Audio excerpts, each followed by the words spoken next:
Hey there, and welcome to Salon Swagger, the ultimate podcast for commission salon and spa owners. Regardless of what they say, commission salons, they're not dead. We just need to get our swagger back. We're going to be diving deep into the good, the bad, and the ugly of salon and spa ownership. So join us as we revolutionize the beauty industry, one brilliant business moment at a time.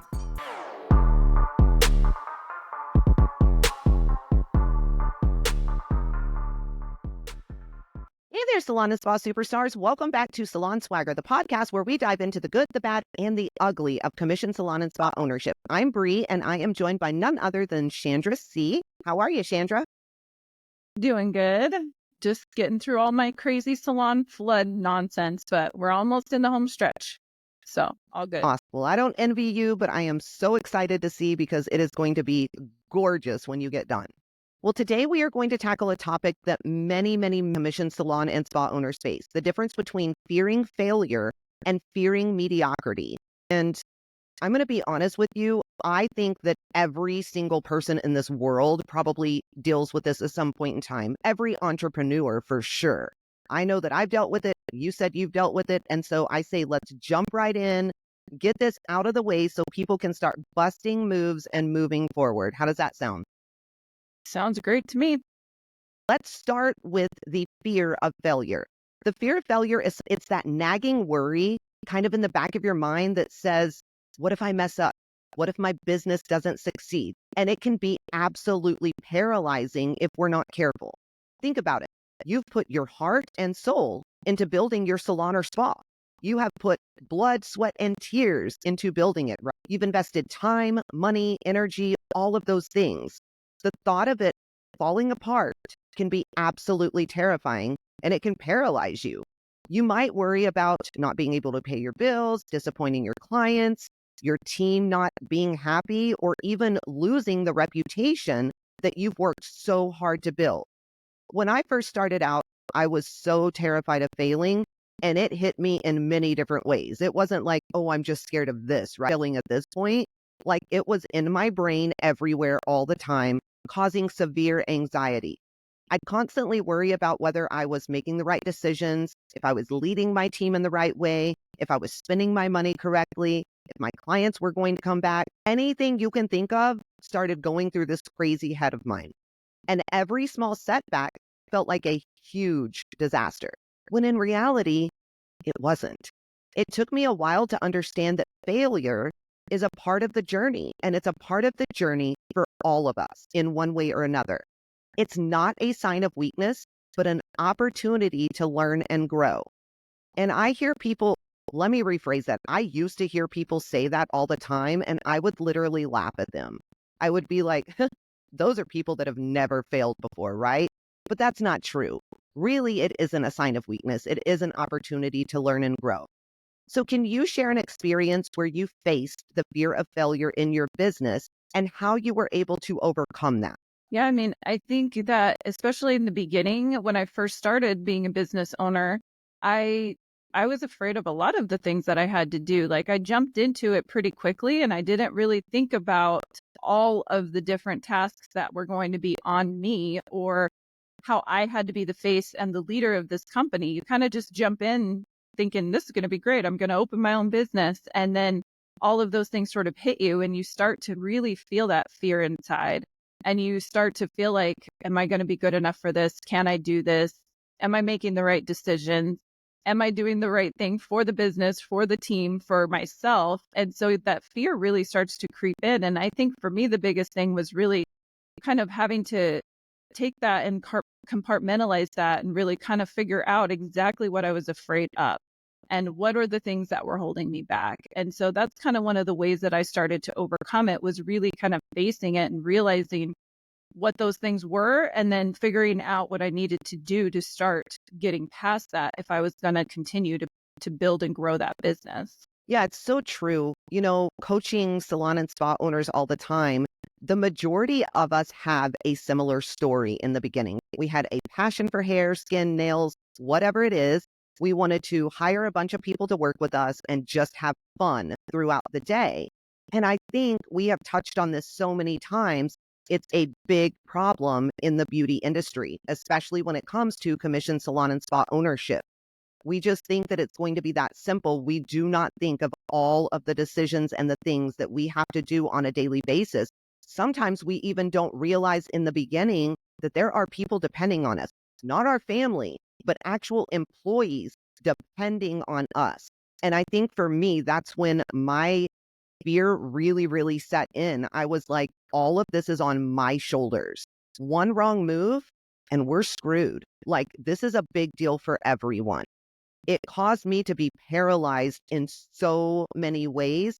I can't even explain them all. So I would love to hear the advice that you would give to myself back then or to salon and spa owners right now who are paralyzed by the fear of failure. Yeah, I think the hardest part is getting past that fear, right? And understanding that you can do this. Or if you can't do it the way that you think, you can find a way to do it. You can get help, you can get training, you can get the things that you need if that's what you want to pursue for your life. And so I think it's really, my advice would just to kind of really be like, you have to look at what your goals are, what you want, and then you have to decide for yourself, like, are you willing to let this keep you held back and keep you paralyzed? Or are you willing to try and put yourself out there and kind of get past that fear and really see what you need to do in order to get past to where you need to be successful and to not feel that way anymore. And so I think that's one of the hardest things, but that would be really my advice, is because that's what drives me, is what is it I'm trying to do? What is it I'm trying to achieve? What am I trying to get out of this? And if I stay in that paralyzed state, it's not ever going to happen. I'm just going to constantly be afraid of doing it until I pretty much close the business or something, because I'm going to be, stuck there. So definitely, I think that's what I would say. And I think a lot of times we need to change our thought process. Just because we're business owners doesn't mean that we're not people, right? And if you look at your life in general, you have had a fear of failure throughout all of that, but you overcame it. And so put it in the aspects of you're learning to ride a bike, you're learning to roller skate, you're learning to do any of those things. What happens? You get on the bike, you fall off, you bust your face, you bust your knees, you do whatever, you clean it up, wipe yourself off, and get back. But it does not stop you 9 times out of 10. Now, I know a few people, but it normally doesn't stop you from trying again, from trying to succeed.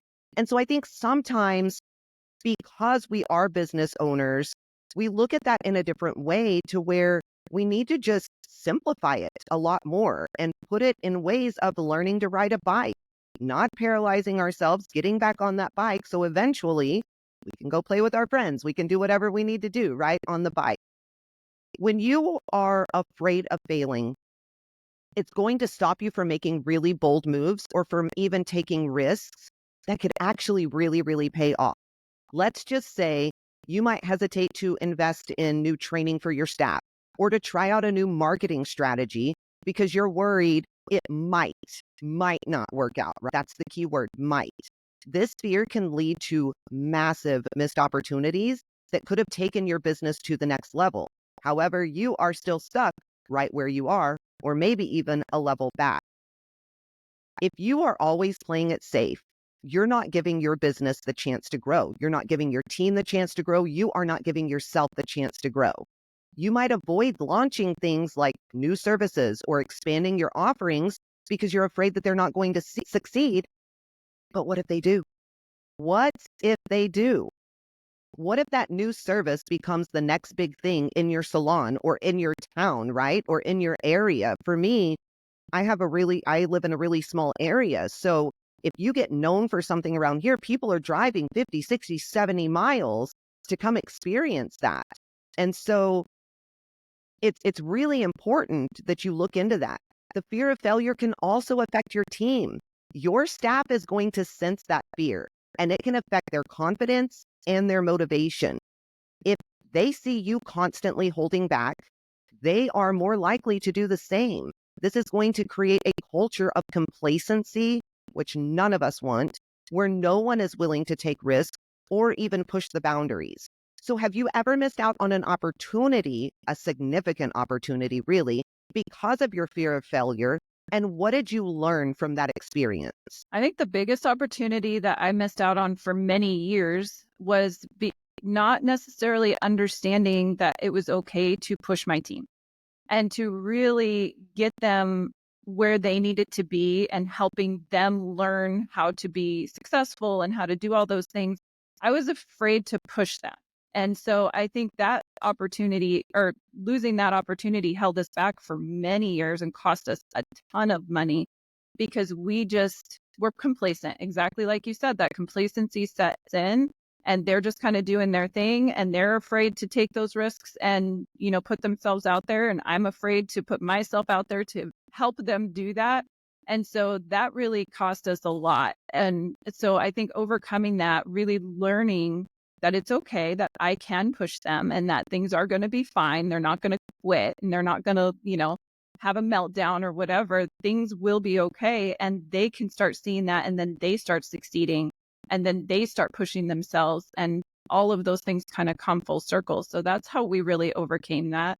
But it was my fear in the beginning that was holding me back from helping them reach the levels that they needed to reach for them to be successful and the business to be successful. Yeah, that's definitely a topic that we're going to discuss next week. So I think it's really cool that you brought it up. And it's something that we see all the time, right? Salon and spa owners are terrified of pushing their team because they don't want them to leave. They don't want them to walk out. They're scared to have repercussions because they don't want them to leave and they don't want them to walk out. I think when we're facing the fear of failure, it's important to remember that you don't have to start out by taking these massive risks. You can start out very small, just like you said, whether that is teaching your team to upsell, whether it's teaching them to sell retail, whatever you do, as long as it's making a good and positive impact on your team and on your business, it's going to be a good thing. Now, I have implemented a million things in place that didn't work out for my team, right? However, because I was able to dust myself off when I failed many, many, many times as a business owner, they saw that and they saw the resilience that was starting to build in me. And so they then began to build that resilience too. And I could see a mindset shift throughout our entire team as we started taking these risks together, as we started, letting fear, kind of pushing fear aside and focusing on what we needed to. So I think that is really cool and really important. How do you encourage your team to overcome their fear of failure and really take bold steps in their roles? Yeah, so I kind of have them do the same thing that I've learned to do for myself, which is really what's the worst thing that will happen?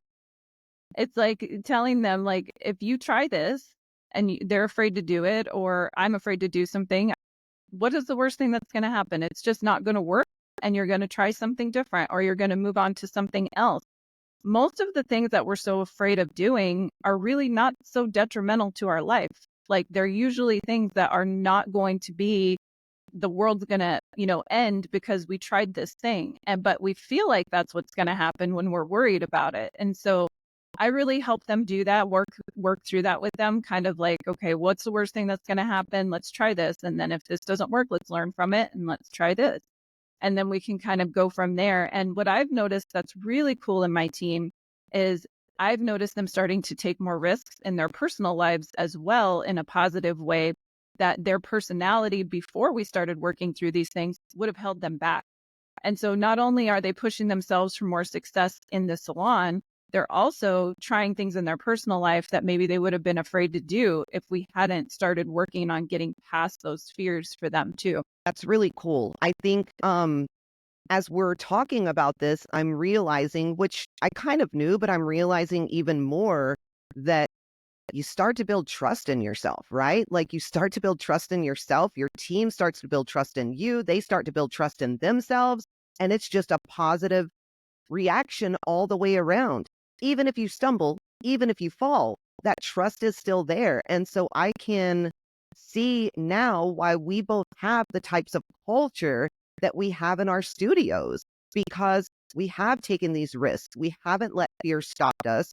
We have failed many, many times, but we've picked ourselves back up. We've shown our team that the same way a parent would show a child, right? And so that is just such a beautiful thing that really kind of gives me chill bumps as we're sitting here talking about it. I think it's so cool. With that being said, we have to talk about the fear of mediocrity. This fear, it's not just about failing outright, but rather about being average and not standing out. It's really driven by a desire to excel and make your salon or spa exceptional. This push for excellence, it can motivate you to constantly improve and innovate. However, if it's not managed properly, it can be absolutely exhausting. So, what drives your fear of mediocrity and how has it impacted your business decisions? Yeah, I think for a long time I got stuck in that place of mediocrity. I think when I first started owning the salon, I tried some things and they went awry. And so it kind of pushed me into this sort of place in my head where I was kind of afraid to really try too much. And I sort of let the team run me and I sort of let the salon run itself. And we weren't really growing. We weren't, doing anything that was my original plan because I got stuck in that mediocre place where we're doing okay. If I just let us keep doing okay, then things are going to be just fine. And I'm not going to have to feel that fear of failure or, not being good enough or not being able to do those things again. And so for me, I kind of got to a point where I was like, this isn't really going anywhere. This isn't really working at all. So if this is what I want, I have to get over this. I have to figure out how I'm going to push myself past that mediocre feeling and getting past that fear and starting to just take charge of myself and then taking charge of doing the things that I knew I needed to do in order to get out of that space, get out of that mediocre place. And so it wasn't easy, and it took a lot, but now I feel like I don't really worry about that anymore. Like that, I don't get stuck in that place in my head anymore because I know it's going to be okay. Yeah. So, on the other side of that, right, mediocrity in your case kind of pushed you. It was a powerful motivator for you, pushing you to seek improvement, innovation, all of those things. However, if people aren't careful, and I said this earlier, it can lead to burnout because you sometimes set unrealistic expectations upon yourself, your business, your team.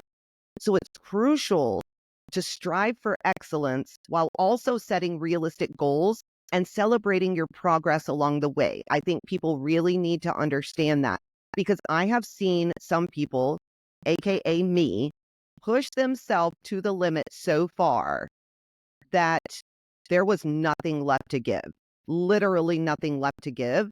And then that fear of failure started coming right back around, and I was completely paralyzed. So, how do you balance striving for excellence with preventing burnout for yourself and for your team? I think I've just gotten really good at kind of making sure that I'm compartmentalizing all of those things and making sure like this is what I'm striving for. This is my goal. This is what I'm going to work towards. But kind of doing it more in a way now where it's not kind of life or death. Like I'm not so fearful of it, where it's a little bit more of a relaxed way to get there where I'm just focusing on this. I focus on this for a certain amount of time and I don't waste too much time on it. If it's not working, then I decide, okay, I got to make a change. Something is not working here instead of pushing until I hit that burnout mode. And so really kind of just compartmentalizing those things and making those goals be the focus, but not be, this place where I'm afraid I'm going to hit it or I'm not going to get there or I'm pushing so hard towards something that's not working and that's going to, cause that burnout. Yeah, so really just learning to pivot in an acceptable time so that you can make the right decisions. What steps have you taken to ensure that the drive for high standards, because I know that you have them the same way I do, and this is one of our downfalls to an extent, just making sure that drive for high standards doesn't lead to unrealistic expectations in your business, in your life, and for your team? I think it kind of goes back to just making sure that you set those expectations. What are my standards? What are my expectations? And then what are my steps? That's what I follow. I kind of plan it out. Like if this is what I'm trying to hit and those high standards, what is my plan to get there? What is my plan to follow that? And then I just kind of put that plan in place and create little steps. I write out different things for myself. And I do a lot of journaling too, like you do. So I know like I can start watching where I'm at with how my attitude is, how my behavior is, how all those things are happening. And if I feel like I'm starting to hit that place, then I kind of can back off and look at what's going on and figure it out from there. But for me, those steps really just become, you know, I've just gotten really good at following what I need to do. But then also, like you said, just making that change. Don't let it go too long. You just make that change really quick if it's not working. So, when it comes to these unrealistic expectations, this is something that as we're coaching salon and spa owners, we tend to see quite often, especially when it comes to, KPIs and goals and sometimes even standards, right? Procedures for their team.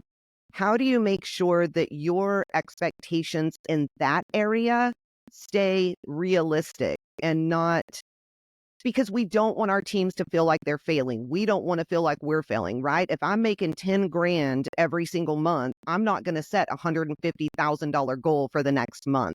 So how do you make sure that those expectations stay very, very realistic so that you're pushing people, yet they don't feel like failures at the end of the day? Yeah, so that one's kind of a little bit of a deeper explanation, I feel like, because it's a lot of data and it's a lot of math, and you got to pull your information so that you know exactly where you're at. You know exactly what they're doing and seeing exactly where they're at. So for instance, if I'm trying to increase revenue, I might be looking at their client count. How many clients do they have now? How many clients could they continue to take to increase that? And so I'm realistically setting those expectations for them to push them based off of the data. I'm not just pulling numbers out of the sky and being like, yes, we're going to make, I want you to make $10,000 this week. Just do it. Like it has to be something attainable that you can work with them on so that they don't get fearful either. Because if you throw out a big number at them, they're going to just be like, I'm never going to be good enough to hit that, and they're not going to do it. And so you've got to do your research. You've got to find out exactly where your business is currently at, looking at that data, and then creating a plan of realistic expectations. They can't be unrealistic because otherwise it's going to fail. You'll set yourself up for failure that way. So really finding out where we are, what can we do to increase this and what's a realistic way to get there. I think that's the steps that I take for those types of situations. Yeah, I think you hit the nail on the head. So many people just pull things out of thin air, right? They just pull it out of thin air and they're like, this looks good for KPIs for my team or for my business or whatever it is. But it has to all be based off of the data. There's no other way. And there's no way to set goals without using SMART goals. So be sure that if you are doing any of that, that's what you look into. Now we have to talk about how do people balance these two fears? It's all about finding the middle ground. You don't want the fear of failure to stop you from trying new things, but you also don't want the fear of mediocrity to push you so hard that you're completely burnt out and paralyzed the way that I was. I think one way to achieve this balance is to learn to take calculated risks. This means doing your homework, right? Planning things out, but not being afraid to step out of your comfort zone. Let's just say somebody is considering a new service. Do a small test run first. That's a calculated risk, right? You're doing a small test run, seeing how things work, and then pivoting the way that Chandra said if you need to. You've got to gather feedback, make adjustments, and then you can have a full launch. But if you don't want to live in mediocrity and you don't want the fear of failure to always hold you back, these calculated risks are a great way to go about it. Another important aspect is to continuously seek improvement while also recognizing and celebrating your achievements. And I feel like that's one thing that we don't do enough of in the beauty industry as commission salon and spa owners. It's so easy to get caught up in what's not perfect, right? But take time to acknowledge how far you have actually come. This is going to help to maintain a positive and motivated mindset. Can you give me an example of a calculated risk you took that really paid off for your business? I think one thing that I took that was a very big risk that I feel like was at a time I was a little bit worried, but it was calculated. I did go through and I looked at the data as far as it was an education platform. that I was bringing into the salon, and it was a very expensive education platform, and it was going to certify my entire team in a specific technique that's very popular.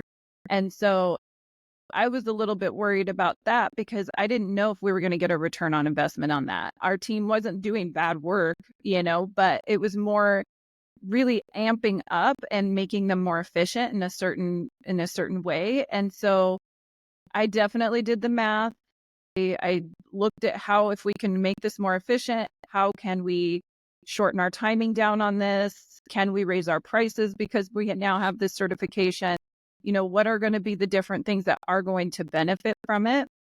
And I was very worried about it because, again, like I said, it was probably the most expensive thing I've ever bought, which I think it was price is a little ridiculous. I will say at the end of the day, it paid off huge because they totally amped up their work and improved it even beyond what I thought that they could, only because they weren't doing bad work before. But now their work is phenomenal. They have been building so much quicker. Having that certification has helped boost their confidence. Clients don't necessarily know about the certification, so it wasn't like something that we were going to get from the client side, but it helped boost the team. And so all of those different things I took into account before I jumped all in the pool, because that was definitely a very, very scary one. It's so funny every time we talk and we communicate because we are so different in the way that we run businesses. Yet there's a lot of similarity. Like, you're big on certain things and I'm not. I'm like, nope, this is what matters. I know for me, one of the biggest calculated risk that I took that paid off tremendously was going from a bigger team to a smaller team. And I did this very calculated because I had to see if it was going to work, because you think more employees, more money. My brain was saying more employees, more problems. And so I slowly started getting rid of team members, and really, really optimizing what I had to work with. And as I did that, we were even cutting back our hours. However, our numbers were growing and growing and growing and growing until I got it down to the point of where I had solidified my dream team and we were killing it. We were hitting over $100,000 a month consistently, with over 50K in revenue every single month, with a team of like 8 or 9 people. So I went from a living heck with a huge team to really solidifying what I needed. And so I think it's really important that people kind of listen to the examples that we've given when they're thinking about calculated risk, because it really can take you. That was a big sign for me. Like, when I did that, I realized, okay, I don't have to be scared of everything that I'm doing. Like, I do know what I'm doing to an extent, right? I can make some big moves and they can really pay off. And I'm not happy just being okay, because we were doing okay, but it's not what I wanted to do. So I think it's really cool that we each have different examples or scenarios of what types of calculated risk we can do. How do you ensure that you are celebrating achievements while still striving for continuous improvement in your studio? One of the things that we do, and I do this with my team individually and with myself, is we set kind of like a bigger goal, like a higher goal. This is going to be the ultimate thing that I want to shoot for. So for me, it might be a certain revenue goal that I want to shoot for. For some of my team members, they might be trying to buy a car or house or whatever that looks like. So then we kind of set those realistic expectations, like we were talking about earlier, and smaller little bite-sized goals and milestones that they can hit, or that I can try to hit myself for the business.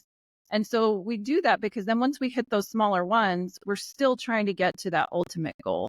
And I think that really helps drive them and keeps them motivated, keeps me motivated, because I know, I still haven't hit my ultimate goal yet for my business that I want. And even when I hit it, there's probably going to be a new ultimate goal, right? And so that kind of that dangling carrot just always keeps you sort of on track and keeps you wanting to strive to keep going and hitting those different milestones.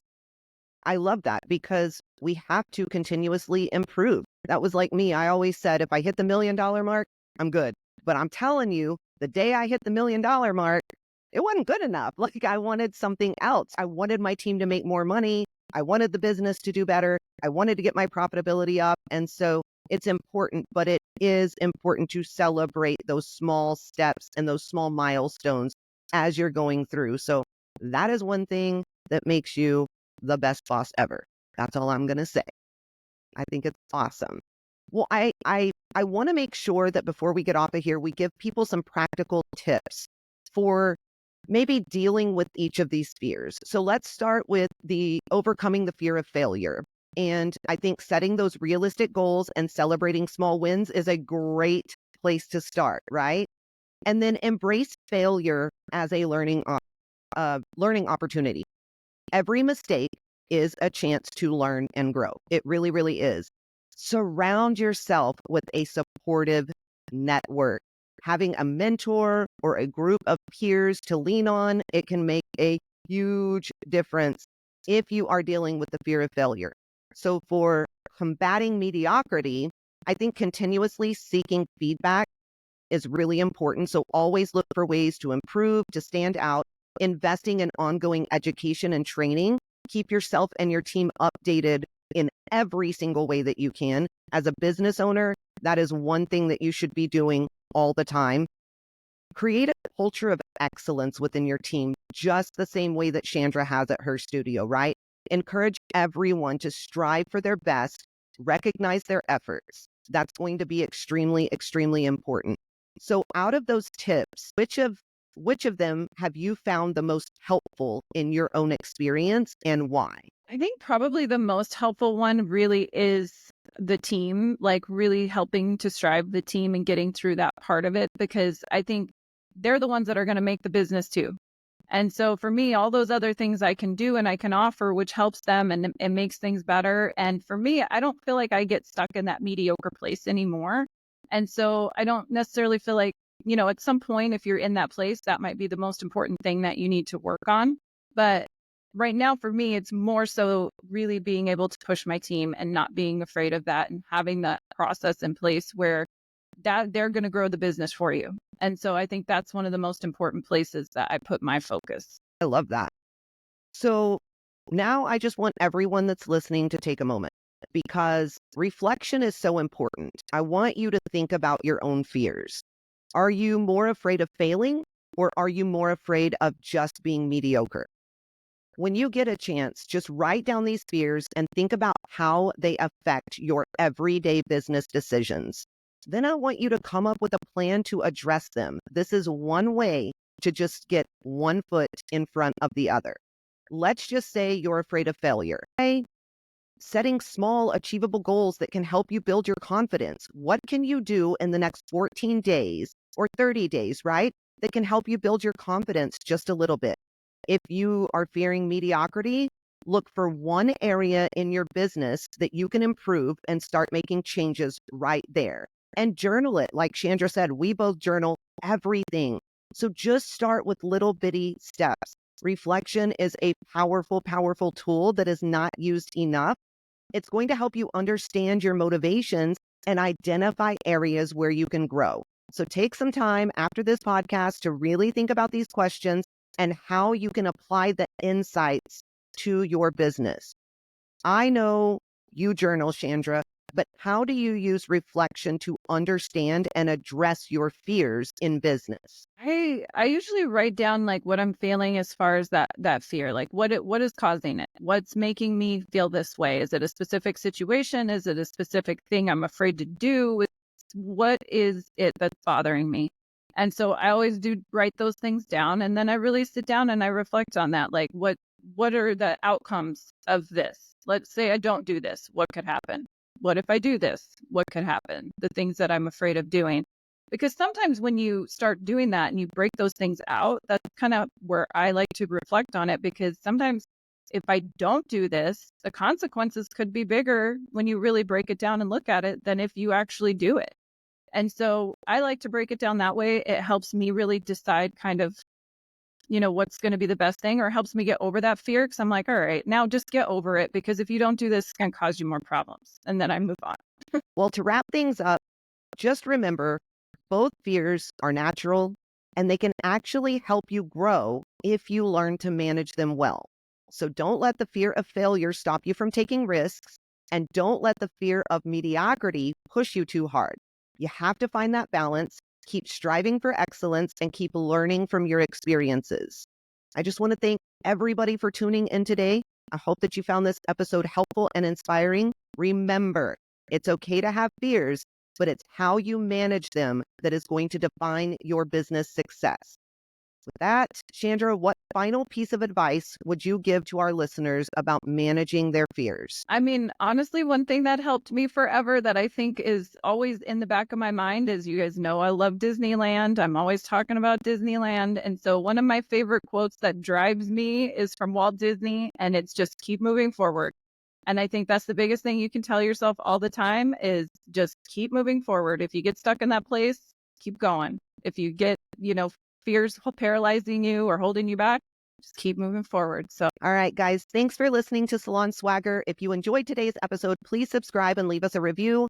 Follow us on social media for more tips and updates. Chandra, how do they do that? look us up on Instagram or TikTok at The Beauty Agency, or on Facebook, and leave us a message, drop a comment, let us know if there's anything that you would like to see on the show. We would love to hear from you also on how you liked this episode. So definitely check us out. You can also send us an email at admin@thebeautybizagency.com. Make sure you guys visit our website at www.thebeautybizagency.com for some amazing free resources that you can implement immediately to start seeing some positive, big changes in your salon or spa. Now go out there, make some boss moves. Until next time, keep slaying those business goals with a whole lot of swagger. And that is a wrap. Now take that swagger and go slay those business goals. Before you go, don't forget to check out www.thebeautybizagency.com for some free resources, strategies, and personalized coaching. Also, make sure to connect with us on Instagram, Facebook, TikTok, and YouTube. Until next time, keep hustling with your salon swagger.